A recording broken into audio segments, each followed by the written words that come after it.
خواتین و حضرات السلام علیکم۔ کوثار ڈیجیٹل کے پروگرام سے راشد عباسی آپ کی خدمت میں حاضر۔ آج ہم مری کی علمی ادبی شخصیت محترم محمد آصف مرزا صاحب کے پاس حاضر ہوئے ہیں۔ آصف مرزا صاحب کسی تعارف کے محتاج نہیں ہیں۔ شعری مجموعے ہوں، تاریخ ہو، اس کے علاوہ سیاحت ہو، اس پہ آصف مرزا صاحب کی تصانیف بھی موجود ہیں۔ اور پھر آصف مرزا صاحب دستک نام کا جو رسالہ ہے وہ گزشتہ 2 اشروں سے جاری کیے ہوئے ہیں،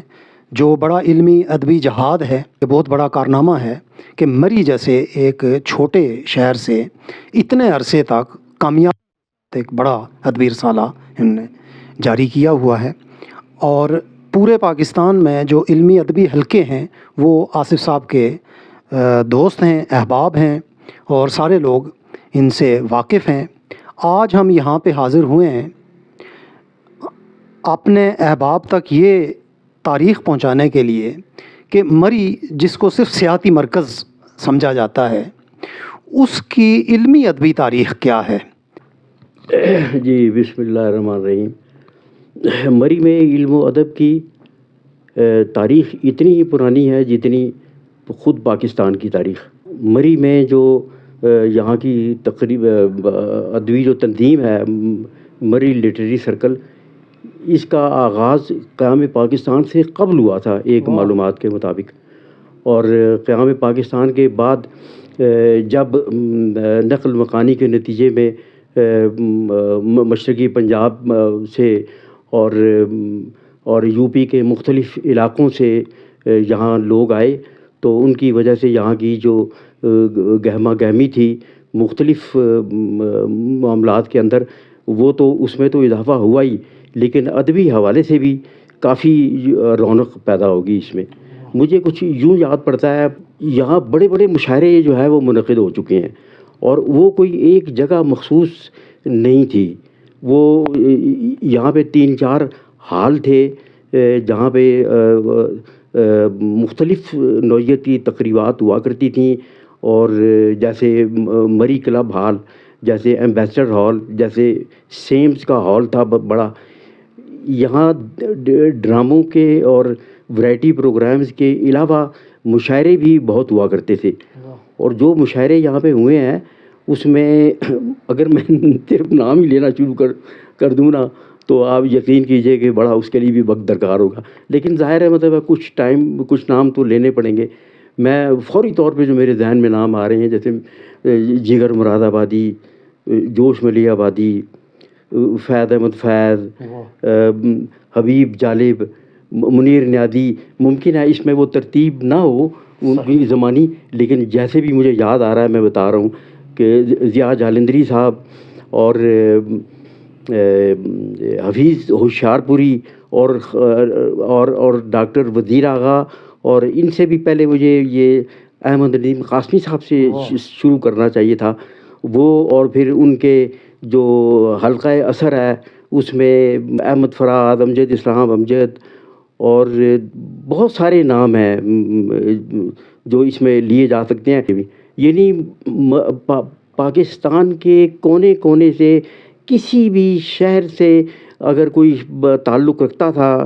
خاص طور پہ شاعر، ادیب بھی تھے لیکن شاعر، وہ ضرور مری آیا اور یہاں کے مشاعروں میں بھی شریک ہوا۔ اور پھر اس کے بعد یہ تو ابتدائی دور تھا جس میں مشاعرے بڑی کثرت سے ہوا کرتے تھے،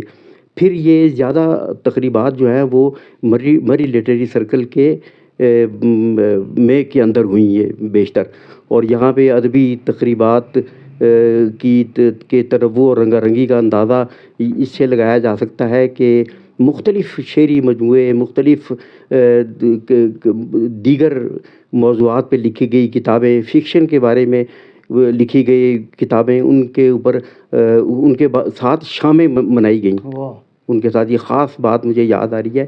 کہ ایک یہ عنوان ہوتا تھا کہ شام منانی ہے ان کے ساتھ، اور پھر اس میں بڑے نامی گرامی لکھنے والے جو تھے، اظہار رائے کرنے والے، تبصرے کرنے والے لوگ شریک ہوا کرتے تھے، اور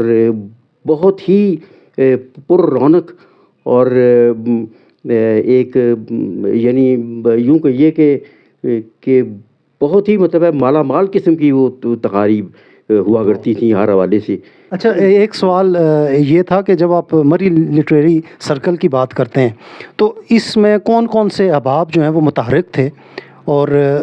کچھ تھوڑا سا اس بارے میں بھی، چونکہ لوگوں کو یہ بھی ایک تجسس ہوگا کہ مری لٹریری سرکل ظاہر ہے کسی نے بنایا ہوگا، کچھ لوگ اس کے انتظامات چلاتے ہوں گے، تو کون کون سے لوگ تھے جو زیادہ متحرک تھے؟ ہاں، یہ آپ نے بڑا اچھا سوال کیا ہے. اس میں تصویر کا یہ رخ بھی جو ہے نا وہ واضح ہو جائے گا بہت. اس میں جو سب سے پہلے جو نام آتا ہے میرے ذہن میں وہ لطیف کاشمیری صاحب کا ہے. لطیف کاشمیری صاحب ایک جانے پہچانے افسانہ نگار تھے، مورخ بھی تھے، اور وہ اگرچہ تھے تو لائبریرین یہاں کی لائبریری میں، لیکن وہ اس کے علاوہ بھی بہت کچھ تھے کہ افسانے اور تاریخ کے حوالے سے تو جانا پہچانا نام تھا ہی ان کا، لیکن وہ ادبی تقریبات کے انعقاد کرنے میں انہیں خاص ایک ملکہ حاصل تھا،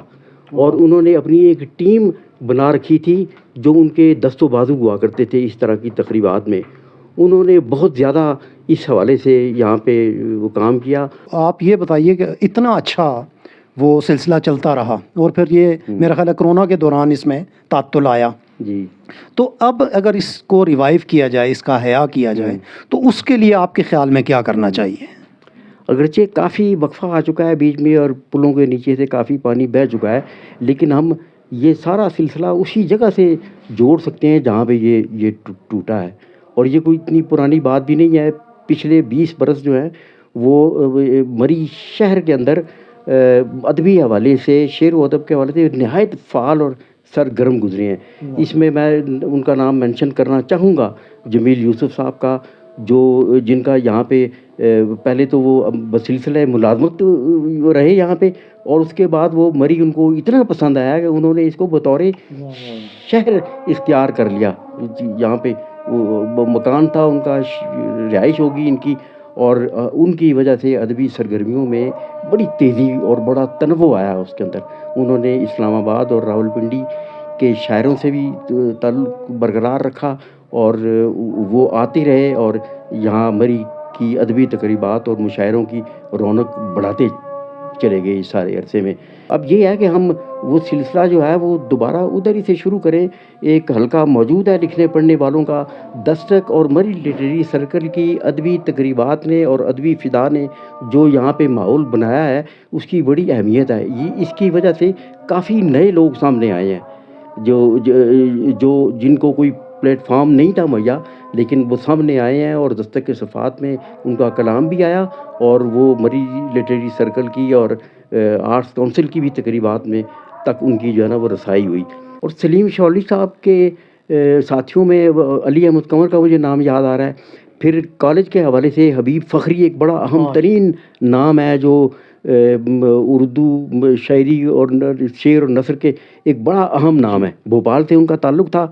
اور میرے استاد بھی ہیں، مجھے یہ شرف حاصل ہے ان کی شاگردی کا، حبیب فخری صاحب کی. اور اس کے علاوہ ادر جاوید طارق، یہ بھی ایک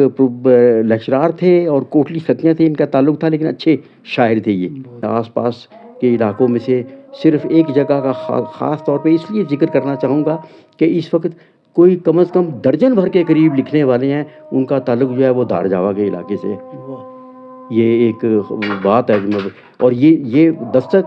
کی گویا مطلب ہے جو پیدا کردہ ماحول تھا اس کے نتیجے میں یہ ہوا ہے سلسلہ. تو بات ہو رہی تھی کہ اب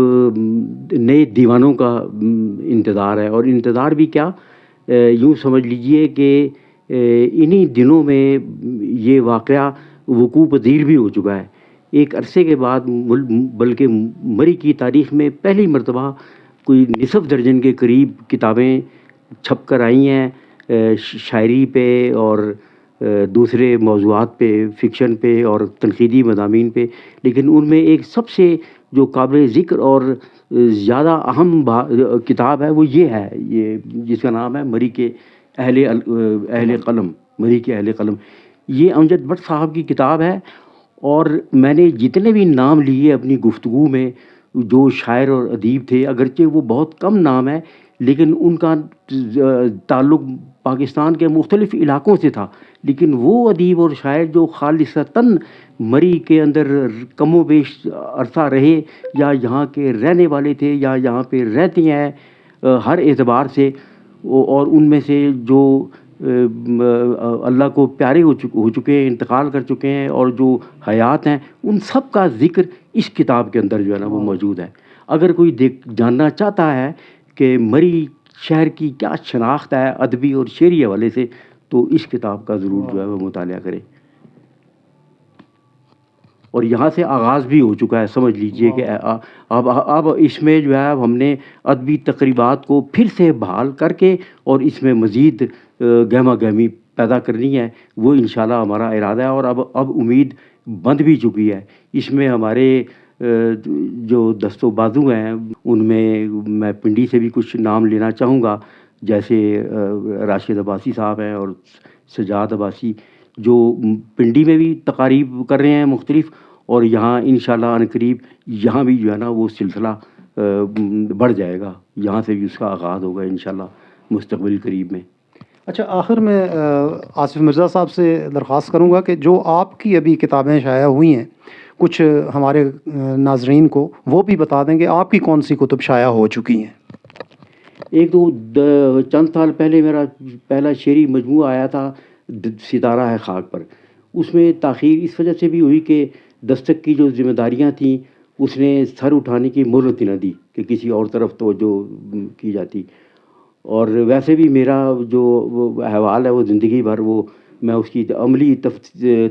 تفسیر رہا ہوں منیر نیازی صاحب کے اس میں سے کہ ہمیشہ دیر کر دیتا ہوں میں ہر کام کرنے میں۔ تو وہ پہلا وہ تھا شمارہ کہہ رہا ہوں، کتاب پہلی۔ اس کے بعد اب جو کتابیں آئی ہیں ان میں ایک دوسرا شعری مجموعہ صدا پانی کی، اور کھلا ہے باب سخن جو تنقیدی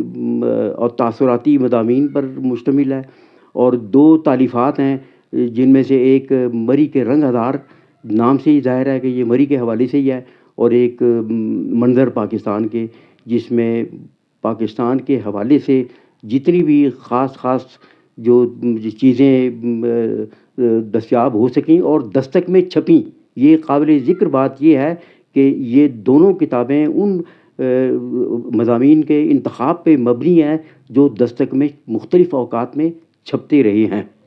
تو یہ ہے، اور آئندہ بھی ہمارا ہے، ہماری 3 کتابیں تو ایسی ہیں جو پائپ لائن میں ہیں، جو کسی وقت بھی آ سکتی ہیں، اور آگے یہ سلسلہ جو ہے وہ انشاءاللہ دستک کیا نام رکھا تھا، مطبوعات دستک کے زیر عنوان انشاءاللہ یہ کام جس کا آغاز ہو چکا ہے، یہ سلسلہ جاری رہے گا آئندہ بھی۔ ایک آخری سوال یہ کریں گے کہ دستک کے حوالے سے تھوڑا سا ہمیں دوستوں کو بتا دیں کہ کس سن میں یہ آپ نے شائع کرنا شروع کیا اور اب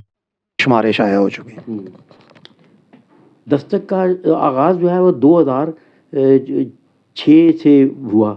ویسے تو 2005 میں اس کے داغ بیل پڑ چکی تھی، لیکن پہلا شمارہ جو ہے وہ 2006 کے اوائل میں آیا، اور اس وقت 18 سال کم و بیش ہو چکے ہیں اسے۔ یہ 52 شمارے اس کے منظر عام پہ آ چکے ہیں، اور ان میں کم از کم 10 یا درجن بھر کے قریب شمارے آتے ہیں جو خصوصی اشاعتیں ہیں، خصوصی نمبر ہیں۔ اور اس میں صرف مری شہر سے ہی نہیں بلکہ دوسری جگہوں سے بھی تعلق رکھنے والے ادیب اور شاعر، اور خاص طور پہ مری کے مضافات میں بسنے والے شاعروں کا کلام پہلی دفعہ دستک میں ہی آیا، اور پہاڑی شاعری کے حوالے سے پہلی جو ادبی کوئی دستاویز ہے تو سمجھی جا سکتی ہے یا سمجھا جانا چاہیے، وہ دستک ہی ہے کہ جس میں شروع